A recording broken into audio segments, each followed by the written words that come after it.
Y ahora nos vamos con información en vivo hasta Tarapoto, donde se encuentra nuestra compañera Cintia Malpartida. Compañera, contigo. 6 estarán listos este año. En Huánuco son 17 horas. Buenas tardes. Declaraciones de la ministra de Vivienda, Jania Pérez de Cuellar, quien participa en este 5º Congreso de Emprendedores Amazónicos acá en la ciudad de Tarapoto. En otras que tenemos en Madre de Dios. Así que el compromiso de esta gestión es trabajar para el cierre de brechas de la Amazonía.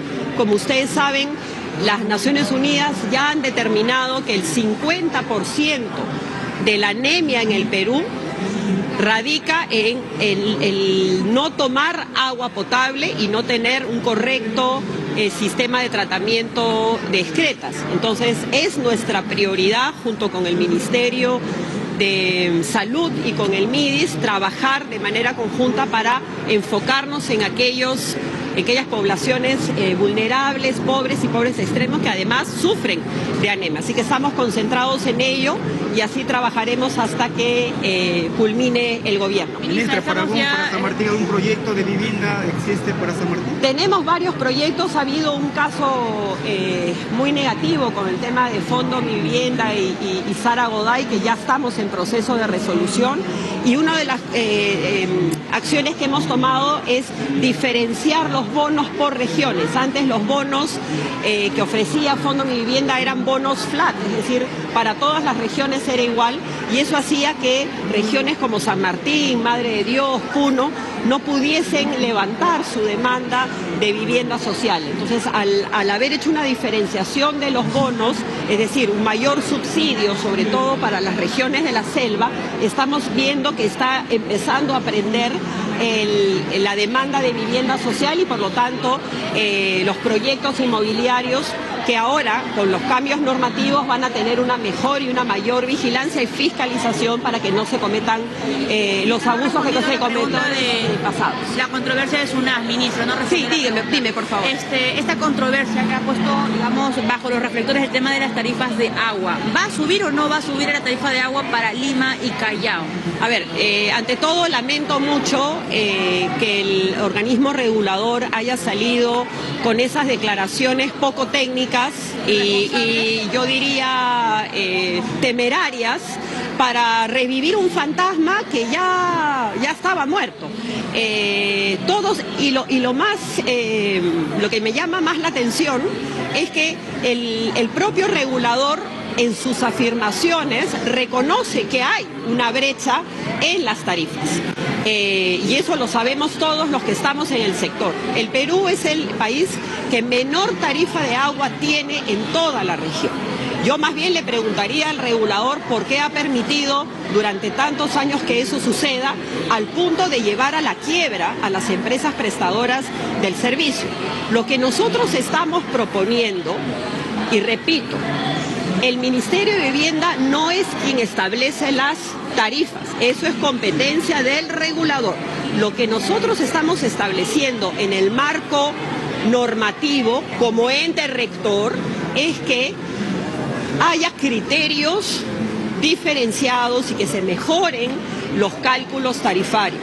Hoy, una persona que consume más agua y que tiene mayores ingresos paga en promedio un sol más que personas que, si bien tienen el servicio, están en situación socioeconómica más vulnerable. Entonces no puede ser que haya diferencia de un sol y medio entre quienes más consumen y quienes menos consumen. Entonces esa es una receta que la tendrá que definir el ente regulador. Lo que nosotros estamos proponiendo es que se incorporen criterios al cálculo tarifario para permitir rebalanceos, para permitir mejorar el subsidio cruzado que hoy existe. Por ejemplo, nosotros que tenemos agua potable en casa, como te digo, pagamos un sol de diferencia con aquellas poblaciones vulnerables que tienen servicio por horas. Entonces, si queremos hablar de justicia y queremos hablar de equidad, tenemos que hacer este rebalanceo. Y también lo que estamos proponiendo es un subsidio cruzado, es decir, los que más consumimos y los que más capacidad económica tenemos, podamos subsidiar de manera inteligente, focalizada, a aquellos que no tienen la capacidad de pagar. Hoy, por ejemplo, lo que les decía, en promedio el pago por agua potable a nivel nacional es entre 35 y 50 soles por 16 metros cúbicos. Sin embargo, los que no tienen servicio de agua potable pagan 100 soles y se abastecen a través de camiones cisternas y otras formas que no son saludables. Entonces, tenemos que cambiar esta situación. Ahora, si hubiera un incremento tarifario que le corresponde a SUNAS establecer, serán ellos, como el ente que le corresponde, encargado de decir cuánto será el aumento, si será progresivo y cómo se hará. Lo que ha dicho el ente regulador, lo que ha desnudado es la brecha y el atraso que hay. Si seguimos con este esquema, las principales empresas, que son las que prestan el servicio, van a continuar quebradas y el servicio no va a poder salir adelante. Entonces, lo dije adentro y lo vuelvo a decir. Para hacer tortillas hay que romper huevos, hay que hacer reformas estructurales que no se han hecho nunca. Eso se ha hecho en electricidad, se ha hecho en telefonía fija, se ha hecho en telefonía móvil. ¿Por qué creen que hoy tenemos el 90% de cobertura de electrificación rural? Porque se subsidiaron aquellas zonas donde no había. Entonces lo que estamos proponiendo es eso, que además es una práctica que se hace a nivel internacional. Lo que pasa es que aquí no se ha hecho y lo que tenemos que hacer es la tenemos que poder implementar si es que realmente queremos cerrar la brecha de agua potable y alcantarillado en nuestro país. Ministra, de acuerdo a este criterio, entonces, ¿de cuántas empresas estamos hablando que estarían quebradas al momento en nuestro país? Y, digamos, usted ha señalado durante su exposición también que estamos hablando de un 10% de peruanos, corríjame si me equivoco, no accede a un agua, digamos, adecuada para su consumo. Tengo entendido que en ese sentido también hay algunas acciones que está tomando su sector. Actualmente tenemos 19 empresas prestadoras de servicio en RAT, es decir, en un sistema o en un régimen transitorio, porque no pueden sobrevivir con lo que tienen ahora de ingresos. Las empresas prestadoras, que por cierto aprovecho el espacio, no se van a privatizar, no tienen los ingresos suficientes como para operar y mantener la infraestructura y tampoco tienen la capacidad de hacer esas obras. Por eso está el ministerio, por eso tenemos los gobiernos subnacionales que hacen obras. Pero ¿qué es lo que sucede? Y nos ha sucedido aquí, en San Martín, en la región, en la provincia de Rioja. El ministerio ha financiado una PETAR maravillosa, pero la EPS no tiene la capacidad de operarla ni mantenerla porque no tiene la tarifa adecuada. Entonces, justamente de eso se trata, de qué nos sirve tener esa PETAR maravillosa si no va a poder funcionar y no le va a poder dar el servicio. Entonces, ahí es donde entra el regulador y el regulador tiene que calcular la tarifa que le correspondería para poder operar. Y ahí es donde adicionalmente entra la política social, la política pública, y establece dentro de todos esos beneficiarios quiénes tendrían un subsidio y quiénes no. Pero no podemos seguir permitiendo que tengamos obras paralizadas porque no tienen operación y no pueden operar y mantener porque no hay ingresos. Entonces, es por eso que se ha establecido el decreto legislativo 1620 para fortalecer a las EPS y para aquella población, 10%. Aquí hemos hablado de más de 600.000 hermanos de la Amazonía que no tienen acceso a agua. Se ha creado la LAU, la Ley de Acceso Universal, para que ellos accedan a través de soluciones no convencionales a agua potable, mientras que llega el servicio universal. Ministra, la 1620 no hace que el Ministerio de Vivienda establezca las tarifas de agua. De ninguna manera. Por eso es que yo digo que me sorprende las declaraciones temerarias del regulador diciendo que nosotros vamos a establecer las tarifas. Para nada, esa es competencia de ellos. Perdóneme el ejemplo, pero quiero hacerlo de la manera más concreta posible para que todos los radio oyentes y televidentes lo puedan entender. Es como si yo voy a preparar un lomo saltado, ¿ya? Lo que va a hacer el Ministerio de Vivienda le dice, y además como órgano rector, le dice a la política pública, a ver, para hacer un lomo saltado necesito tomate, necesito cebolla, necesito carne, puede ser pollo saltado, necesito papa. y necesito arroz, ¿cierto? Entonces el ente rector dice, por favor, señores, consideren estos ingredientes. Esos son los criterios. Tiene que haber papa, cebolla, pollo, carne, tomate y otros ingredientes, y ya dependiendo del cocinero. Lo que tiene que hacer SUNAS es decidir cuánta papa le pone, cuánto tomate le pone, cuánta cebolla, si la pica gruesa o la pica finita. Eso ya es decisión y competencia del regulador. Pero como órgano rector y representante de la política pública, nos corresponde establecer los criterios y definir cuál es la ruta que debemos seguir como Estado para poder cerrar la brecha. ¿Pero a qué se debe que SUNAS le haya puesto la pelota en la cancha del Ministerio de Vivienda? O sea, debe haber una explicación, ministro. Bueno, yo creo que a quien deberían preguntarle eso es al propio regulador, por qué ha salido con estas declaraciones temerarias, alertando y generando un temor totalmente injustificado.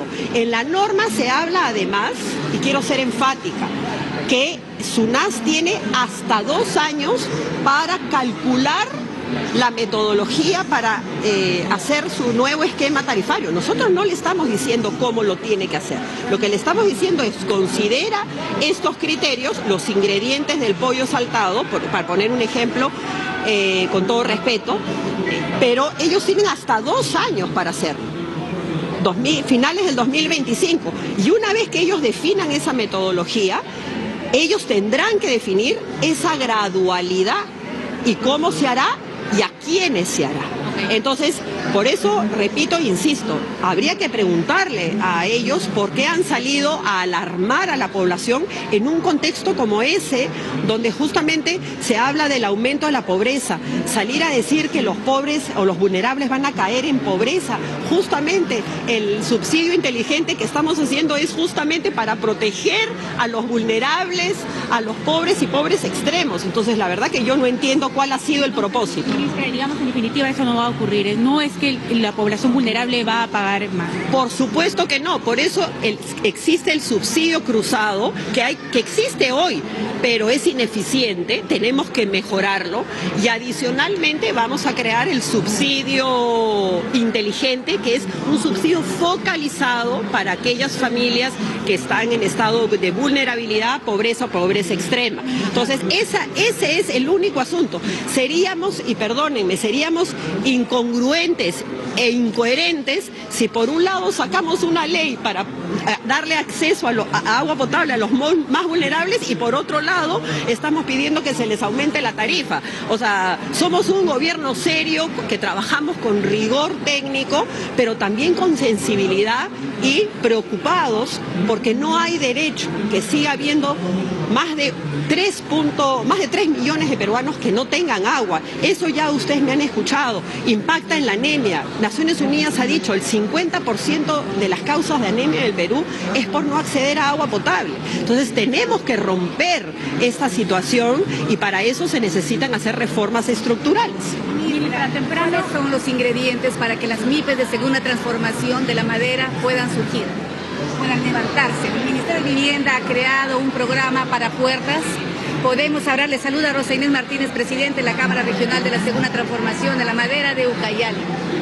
Bueno, esos criterios se establecen a través de normas técnicas y por supuesto que estamos abiertos a la posibilidad que las MIPES sean proveedoras de todos los proyectos de Fondo Mi Vivienda, pero ahí tenemos que trabajar bajo criterios de productividad, competitividad, así que estamos apostando y trabajando con el Ministerio de la Producción para eso. Muchas gracias. Ahora no estaba el ministro de Transportes y él anunció en uno de los paneles donde participó que se iba a cambiar el directorio de Corpa, que esto se ha conversado desde el gobierno, digamos, luego de lo que ocurrió el fin de semana.